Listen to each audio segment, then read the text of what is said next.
Hello everyone, welcome to my channel competition tips by L Kumar. आज हम करें एक फेमस ऐसे राइटर्स मतलब चार्ल्स लैम्स के बारे में। और ये काफ़ी इंपॉर्टेंट राइटर है और इनके हम इंपॉर्टेंट क्वेश्चंस आंसर आज हम देखेंगे जो डिफरेंट एग्जाम्स में पूछे गए हैं। और मेरा मकसद इन क्वेश्चंस को कराने का ये है कि आप इजीली ये देख सकें कि चार्ल्स लैम्स के किस किस तरीके के क्वेश्चंस और कौन कौन से वर्क से उनके क्वेश्चंस पूछे गए हैं। तो इसमें बहुत सारे एग्ज़ाम को इंक्लूड किया गया है। साथ ही मैंने मेंशन किया है कि किस एग्ज़ाम्स में ये पूछा गया और कौन से ईयर में ये पूछा गया था। तो चलिए स्टार्ट करते हैं। जैसे कि क्वेश्चन नंबर फर्स्ट देखिए आप, यूजीसी नेट 2006 का क्वेश्चन है।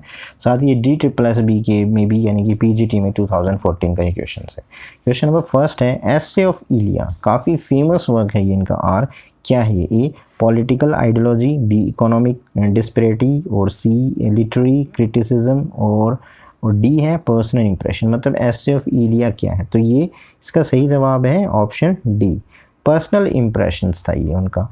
और ये कब लिखा था उन्होंने, पब्लिश कब हुआ था? 1823 में ये पब्लिश हुआ था। और इसके बाद एक और था लास्ट एसे ऑफ इलिया जो 1833 में था। यानी कि दो थे, एसे ऑफ इलिया और लास्ट एसे ऑफ इलिया, दो पार्ट में है। और ये LT के सिलेबस में भी है और RPSC फर्स्ट ग्रेड के सिलेबस में भी ये है। ये इस वर्क से उसके इस एसे ऑफ इलिया से लिए गए हैं, ऑफ स्टडीज़ है work. Next question number second, essay of Elia was publish, ये कब पब्लिश हुआ? ए 1800, बी 1823, सी 1827 और डी 1815। तो मैंने ऑलरेडी बता दिया है 1823 में ये पब्लिश हुआ था ये वर्क एसे ऑफ इलिया उनका। और ये जो इलिया जो रखा गया था कौन था? एक क्लर्क था जो जिसके साथ ये काम करती थी, उसका नाम था Elia. Next question number 3, what was Charles Lamb's connections with India, यानी कि इंडिया के साथ उनका क्या कनेक्शंस था? A he was fascinated by the Indian juggler and trade people in London and wrote an essay on them. B he was fascinated by eastern mythical religions specially Buddhism. C he was a clerk for 33 years in the East India Company. D he was clerk in South Sea House that prepare patent and document of British trading company in India. तो यही था इसका D, क्योंकि वो मैंने आपको बताया ही was a clerk in South Sea House, जब भी वहाँ पे एक व्यक्ति था उसी का नाम ये लिया था, वहीं से इसने अपने जो एसीज़ का नाम रखा है, एसे ऑफ इलिया रखा है। तो ये वही है। सी ये भी पूछा गया कि कौन से जगह वो एज ए क्लर्क करते थे। साउथ सी हाउस था जिसमें वो ब्रिटिश ट्रेडिंग कंपनी के लिए काम करते थे। Next question number 4, Charles lamb is his essay in praise of chimney sweeper, बहुत इंपॉर्टेंट वर्क है in praise in chimney sweeper. Compare them on their earlier morning round to, यानी कि ये जो वो है एक और का वर्क था, क्या बोलते हैं उसको? Martin lock, B little monkey, C acrobat, या डी शैलो। तो इसका जो सही जवाब जब वो बोलता है तो मार्टिन लॉक बोलता है वो, यानी कि जो चिमनी स्वीपर हैं, जो छोटे छोटे बच्चे हैं जो इंग्लैंड में चिमनी साफ़ करते हैं, तो उसको वो बोलता है कि मार्टिन लाख की तरह है, पक्षी की तरह। मतलब सुबह होने, मतलब जब दिन नहीं निकलता उससे पहले ही वो आवाज़ मार रहे होते हैं। काफ़ी RPSC फर्स्ट ग्रेड का है, ये भी मैं आपको जल्दी इसका वीडियो प्रोवाइड कराऊंगा। एक एक वर्ड्स की लाइन हम देखेंगे हिंदी में कैसे उसको ट्रांसलेट करते हैं। ज़रूर इस वर्क काफ़ी इंपॉर्टेंट वर्क है और फर्स्ट ग्रेड के सिलेबस में तो मैं इसको ज़रूर डालूंगा। Question number 5, which of the following expression is not use by Lamb to describe chimney sweeper? A clergy imps, B innocent blackness, C dim speak, और डी सेबल स्वीप। क्या बोलता है उसे? तो उसे बोलता है सेबल स्वीपर, यानी कि ये सेबल स्वीपर उसने यूज़ नहीं करा। क्लर्गिंग यूज़ किया उसने, इनोसेंट ब्लैकनेस यूज़ किया और डिम स्पीक। सेबल स्वीप उसने यूज़ नहीं किया था अपने इस चिमनी स्वीपर वर्क में। तो इसका सही जवाब है ऑप्शन डी।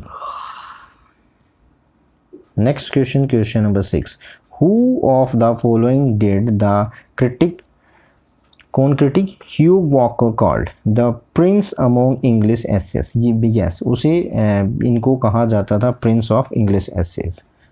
ए Francis Bacon, B Joseph Addison, C Charles Lamb's और D Oliver Goldsmith.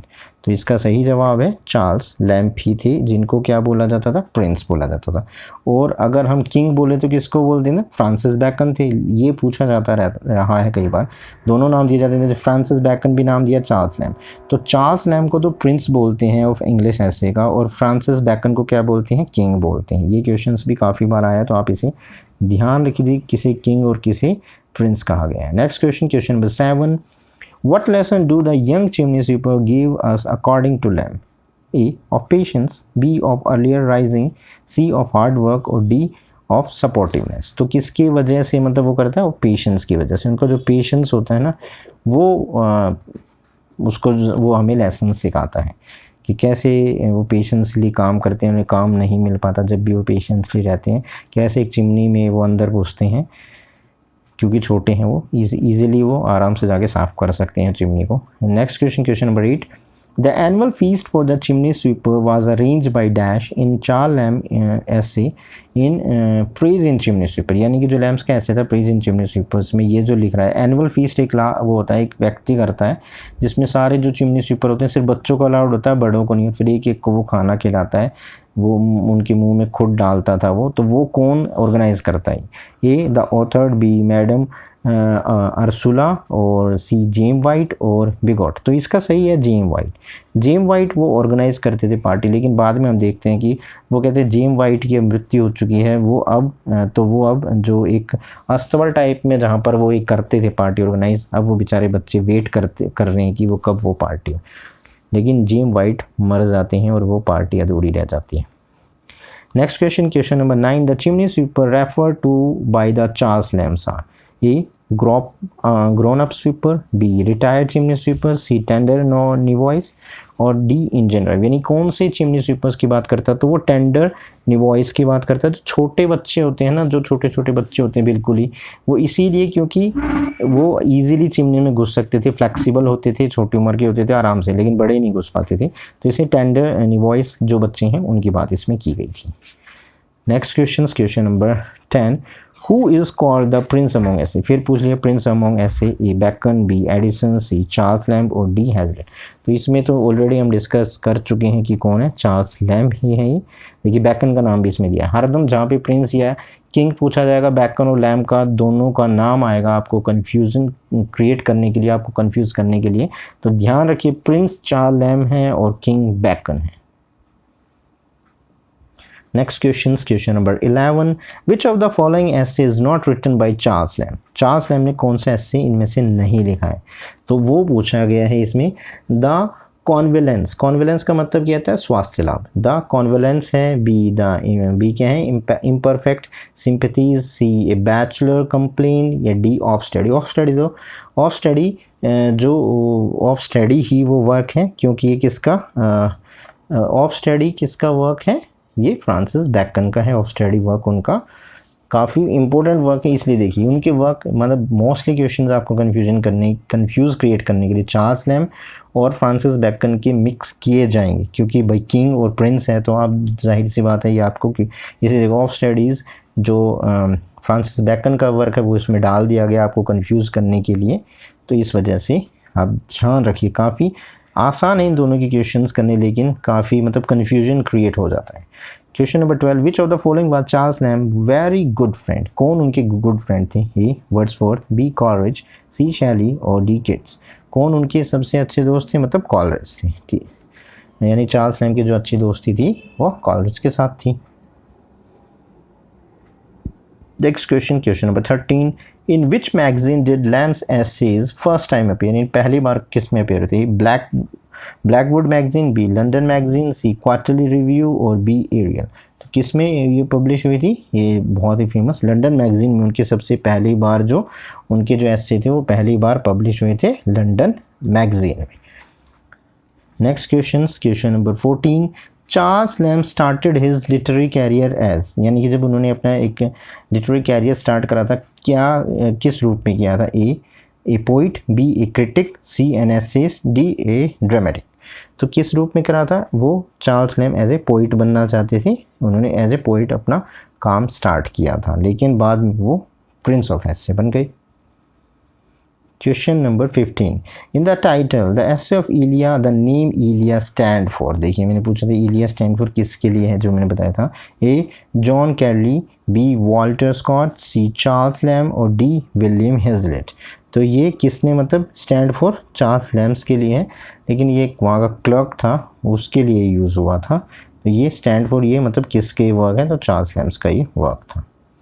Question number 16 who is the writer of the adventure of Ulysses. यानी कि एडवेंचर ऑफ यूलिसेस के राइटर कौन है। A Charles Lamb, B Mary Lamb, C both और D none. तो ये हैं बोथ। चार्ल्स लैम और मैरी लैम इसके राइटर हैं, यानी कि ये कौन थी, मैरी लैम इनकी सिस्टर थी जब इन्होंने ये लिखा था एडवेंचर ऑफ यूलिसेस। यानी कि इन दोनों का, और इनका एक और वर्क था जो बार बार पूछा जाता है, जॉइंट वेंचर्स, मतलब दोनों का मिला जुला काम, दोनों मिलके काम किया था चार्ल्स लैम ने और मैरी लैम में। वो कौन सा था, वो टेल्स फॉर शेक्सपियर था जो बच्चों के लिए लिखा गया था। टेल्स फॉर शेक्सपियर भी पूछा जाता रहा है कई बार। Next question number 17 who is called the essayist par excellence. Essayist par excellence कौन है। A Bacon, B Lamb, C Arnold और डी नन। तो ये भाई एक्सेलेंस है, एसे पर एक्सेलेंस कौन है, ये लैम्प ही है, चार्ल्स लैम्प। और ये किसने कहा था, ये वही हॉग वॉकर ने ये इनके लिए ये यूज़ की थी, हॉग वॉकर ने। Next question number 18 how is Lamb associated with क्रिस हॉस्पिटल। यानी क्रिस हॉस्पिटल से उनका क्या संबंध था, कैसे वो उसके साथ एसोसिएटेड थे। A it was the hospital where he took birth, B here is he died, C here he was educated, या D Mary Lamb was treated here. तो इसका बिल्कुल ये बार बार पूछा जाता है, वो एजुकेटेड थे, मतलब क्रिस हॉस्पिटल नहीं था, क्रिस स्कूल था वो जहाँ पर उन्हें एजुकेशन ही थी। ही वॉज इन एजुकेटेड, वहाँ पर उन्होंने अपनी शिक्षा प्राप्त की थी।